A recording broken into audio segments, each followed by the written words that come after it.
To fix the problem where you cannot connect your Soundcore Space One with any smartphone or PC or any other device,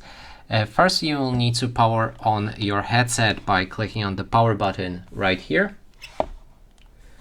Hold it for around 3 seconds until the lamp appears, then you can let go. Now the next step is to click on the power button again, hold it, and at the same time click on the volume up button on the right cup and hold them until the LED lamp above my finger right here flashes with the red light, just like that, which will reset our headset to factory settings, and then we'll be able to connect it with our smartphone. So click right here,